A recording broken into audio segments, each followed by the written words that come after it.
je veux que tout le monde sorte les exemples de mots-cas. Tout le monde les a? Ils sont numérotés 1, 2, 3. Prenez le numéro 1.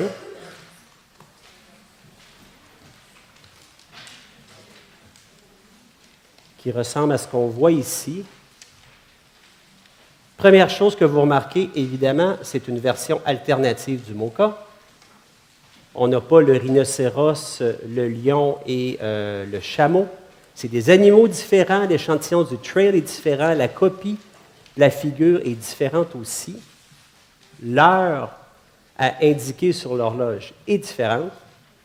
Et le calcul mental ne se fait pas à partir du même point de départ. C'est quand même une version validée du moka.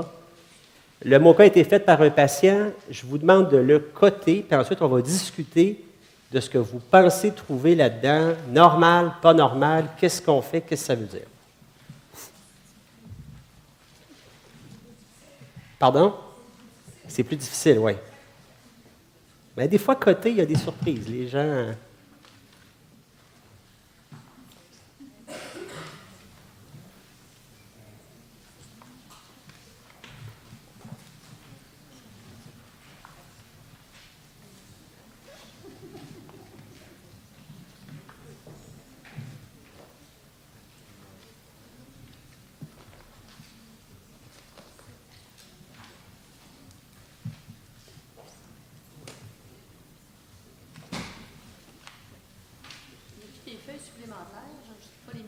Vous n'avez pas les vôtres? Je ne sais pas si c'est des feuilles supplémentaires, Mme Junot. Mme Dallaire.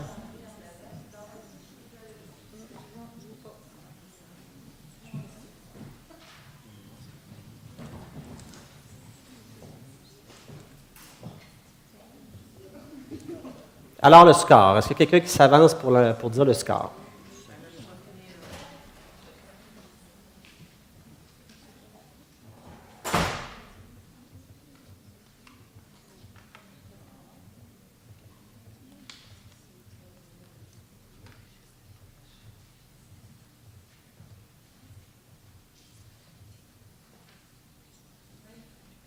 « 26? Il y a 12 ans de scolarité.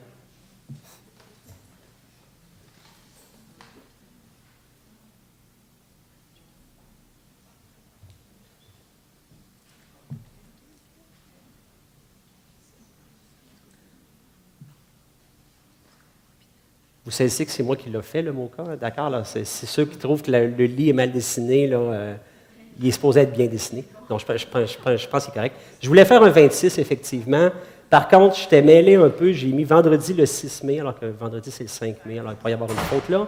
Et c'est un point de plus pour en bas ou égal à 12 ans de scolarité. Fait qu'au fond, on aurait effectivement un 26, mais je voulais faire un 26 en me trompant, mais peu importe. 26. Qu'est-ce qu'on fait avec un patient qui a 26, mais qui a ça comme moka? Y a-t-il quelque chose qui vous bug un peu? Supposons que l'orientation est parfaite et tout ça, qu'il ne s'est pas trompé, que c'est vendredi 5 mai que c'est ça qu'il a mis. Qu'est-ce qui vous tanne? Pardon? Est-ce qu'on sait que son tiroir est percé ou pas? On n'a pas demandé les indices, mais on se rend compte effectivement que le patient ne se rappelle que 2 mots sur 5. Hein, on peut se poser des questions. Qu'est-ce qu'on fait? On complète avec les indices pour savoir est-ce que c'est problème d'attention, concentration, mémoire de travail, lobe frontal, ou est-ce qu'après les indices, malgré tout, il ne se souvient pas des mots? Supposons que les indices de catégorie de choix multiples lui font trouver seulement un mot de plus. Mémoire épisodique possiblement atteinte, mais c'est léger. Il n'y a pas d'autres sphères cognitives atteintes.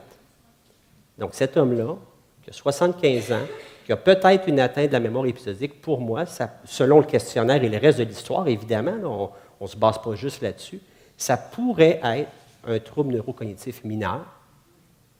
Il commence à y avoir des petits troubles de mémoire. Possiblement que son fonctionnement est encore assez bon à la maison, mais il est à surveiller. C'est le genre de cas que tu ne dis pas « tout est beau, monsieur, madame ». C'est un patient qui, à l'évaluation objective, surtout s'il s'en plaint, surtout si l'épouse dit « ouais, c'est vrai qu'il n'est pas tout à fait comme avant », il y a des changements au niveau de la mémoire épisodique. À l'inverse, le même patient qui récupère les mots avec les indices, on va se poser des questions. C'est probablement une atteinte frontale. Est-ce que c'est médicament? Il prend des benzos, il était distrait, il était un peu fatigué, il s'endort, il fait de l'apnée du sommeil. Il est diabétique hypertendu, il y a des lacunes puis de la leucoencéphalopathie en frontale. Alors, les indices, dans ce cas-là, vont nous déterminer un peu où chercher, quoi chercher. Ça demeure un trouble léger, il est dans un range normal, il y a autour de 26, on dit qu'en haut de 26, le MoCA est normal, mais la saveur de ce MoCA-là, moi, me laisse un petit... Tu sais, je veux dire, je ne donnerais pas un A+. Là. C'est un MoCA qui nous demande de surveiller le patient. Est-ce que tout le monde saisit? Est-ce que tout le monde serait d'accord avec ça? Claude? Oui. Karine? Oui? OK. Tout le monde saisit un peu? Je sais qu'il y a des visages perplexes. N'hésitez pas, dites-le. Moi, je vois ça souvent, puis ça me semble normal, puis pourquoi faire quelque chose? Il n'y a pas de problème, on est là pour discuter. Ça va? On passe au deuxième.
Alors, un score.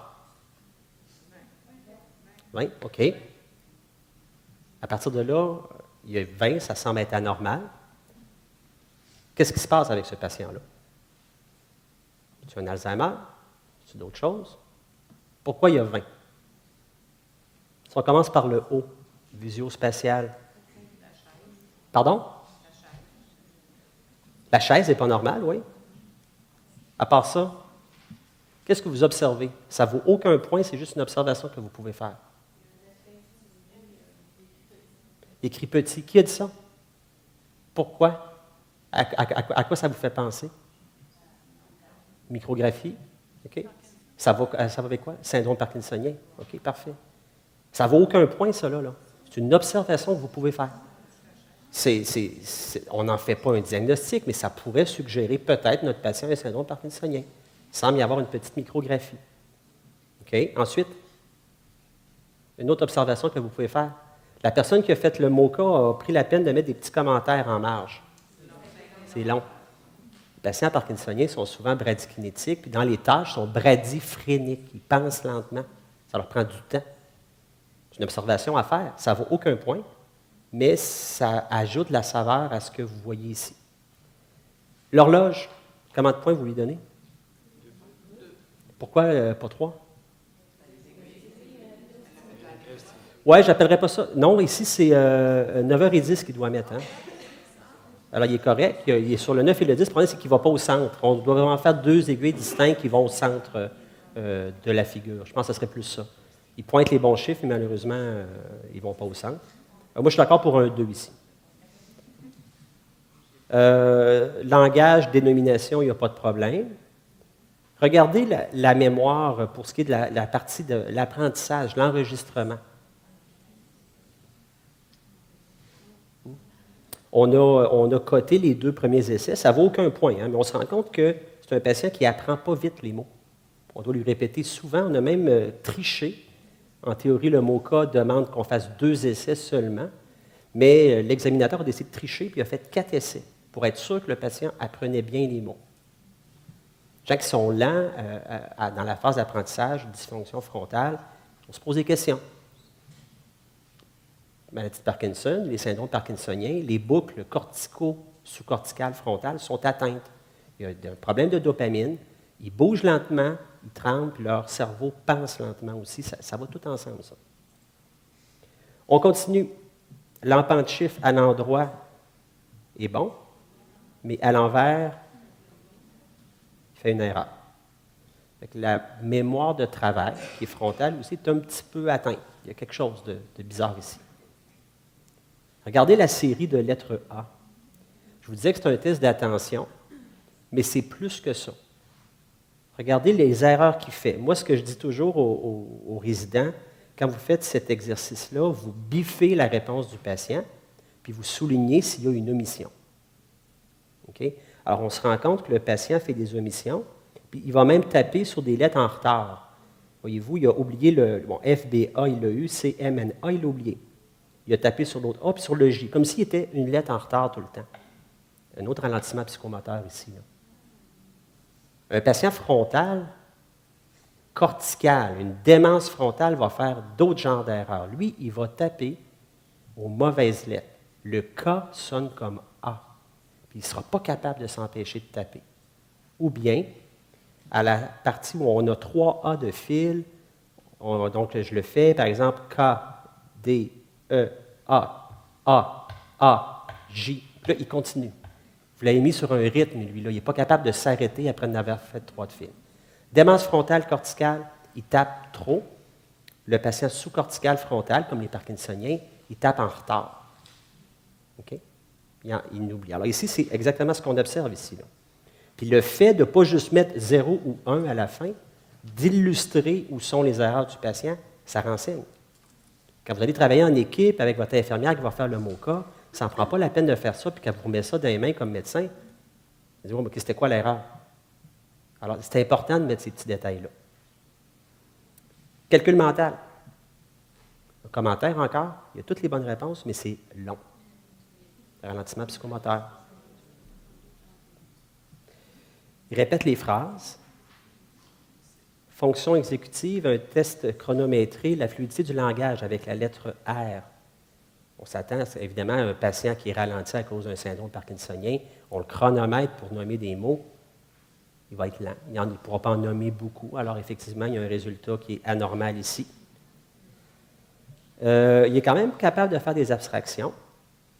Au rappel, qu'est-ce que vous observez?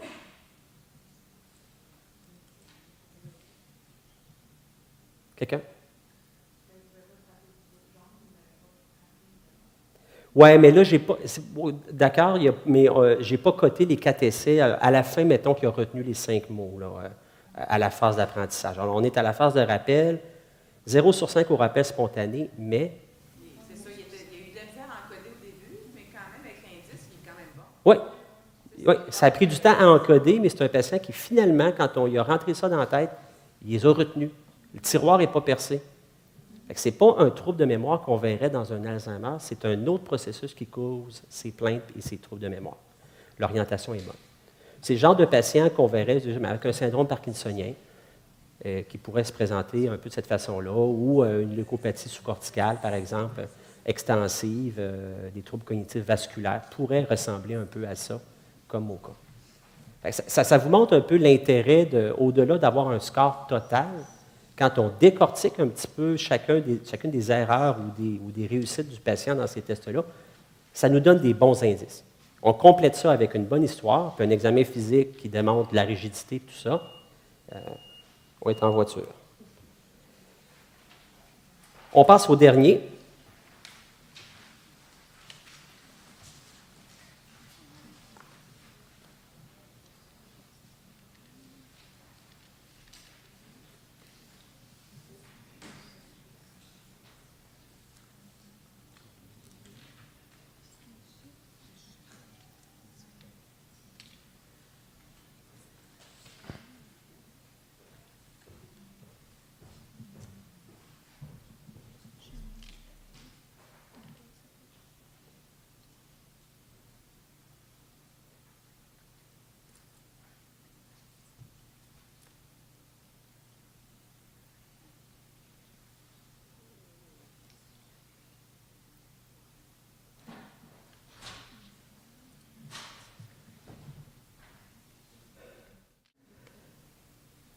Donc, alors le score pour ce patient-là? Je pense que c'est ça. Si on calcule toutes les erreurs, même celles que je ne voulais pas faire, là, effectivement, on tombe à 18. Qu'est-ce que vous remarquez? Donc, il n'a pas fait d'erreur à l'échantillon du trail. Vous remarquez quand même que le cube est raté, c'est assez évident. Quelles sont les erreurs que vous observez à l'horloge?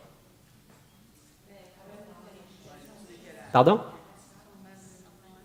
5, 6, 11, 12. C'est des erreurs fréquentes qu'on voit chez nos patients. Au début, ils se planifient mal dans l'espace et ils vont donc arriver comme ça. Un patient qui a un bon lobe frontal, une bonne capacité de planification visio-spatiale, va souvent faire 12, 6, 3, 9 pour placer, puis ensuite il comble. Ça, c'est souvent ce qu'on observe. Ça vaut la peine des fois de l'écrire là, quand on le fait, là, place 12, 6, 3, 9 en premier. C'est un indice qu'il y a vraiment une bonne fonction exécutive, une bonne fonction visio-spatiale. Les deux aiguilles sont de la même longueur aussi, alors ça ferait une autre erreur ici. Ensuite, au niveau du langage, petite paraphasie sémantique, hippopotame au lieu de rhinocéros. On la voit souvent, celle-là. Parfois, on voit cochon au lieu de rhinocéros aussi, je le mentionnais tantôt. Alors, il y a un petit quelque chose ici. Apprentissage des mots, c'est bien. Ça a pris 2 essais, il a finalement retenu les 5 mots. Donc, de ce côté-là, c'est un patient qui est attentif, concentré, son lobe frontal a l'air à marcher. Pas si pire, il a appris les mots, du moins pour cette partie-là. En pente chiffre, normal à l'endroit, normal à l'envers. Lettre A, correct aussi. Calcul? Ben, moi, j'ai hésité. J'ai hésité parce qu'elle s'est trompée d'une chiffre. Après ça, elle est toute correcte dans les autres. Elle a compensé, oui. Elle a compensé ça. C'est pas bon, mais vous comprenez ce que je veux dire? Oui, bien, moi, dans ce cas-là, je donne des points. Quelqu'un qui fait une erreur, mais qui, par la suite, il est conséquent avec son erreur. Alors, mais faire une erreur de toute façon, si on compte une seule erreur, c'est 3 points. 4 ou 5 corrects, c'est 3 points. Donc, il ne faut pas les ramener à l'ordre habituellement. Là, quand ils font une erreur, il ne faut pas les ramener à l'ordre, on les laisse continuer. S'ils sont conséquents. Moi, du moins, c'est la façon que je le fais. Karine, tu es plus experte que moi sur les instructions précises du MoCA. Qu'est-ce qu'ils disent? Le MoCA, il accepte justement s'il y a une reprise, là, puis qu'ensuite le calcul est bon, même si c'est trompé d'un chiffre, c'est correct. OK. OK. Donc, en théorie, ce patient a fait une erreur, mais les autres étaient conséquentes à son erreur. 4 ou 5 soustractions correctes, c'est 3 points. OK?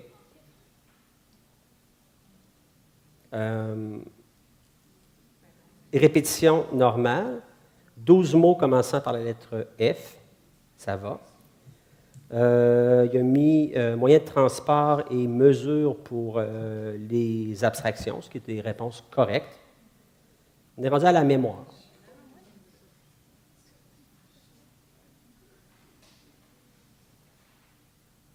Claude? Pas bon? Oui, mais encore? Je n'ai pas aidé beaucoup par les indices. Pas aidé beaucoup par les indices, hein? Une intrusion. Ce patient-là, au début, il a bien appris les mots. On lui redemande librement, il y a 0 sur 5. On rajoute des indices, il ne va pas chercher beaucoup de mots de plus. En plus, comme Claude l'a mentionné, il y a ce qu'on appelle une intrusion, c'est-à-dire qu'il va inventer un mot pour combler puis, c'est pas pathognomonique, mais on semble remarquer que les patients Alzheimer ont tendance à faire ce genre de choses-là, faire des intrusions quand on fait des rappels de mots. Et finalement, il est légèrement désorienté, lui, pour de vrai, alors il est le 4 mai. Vous voyez ça, un patient qui a 18, qui a une atteinte de la mémoire épisodique assez évidente, avec un petit peu d'atteinte dans d'autres aspects, visio-spatial, un petit peu au niveau du langage, un petit peu au niveau de la planification visio-spatiale. C'est, pour moi, un cas qu'on pourrait facilement voir dans un Alzheimer à ses débuts. Est-ce que tout le monde est d'accord?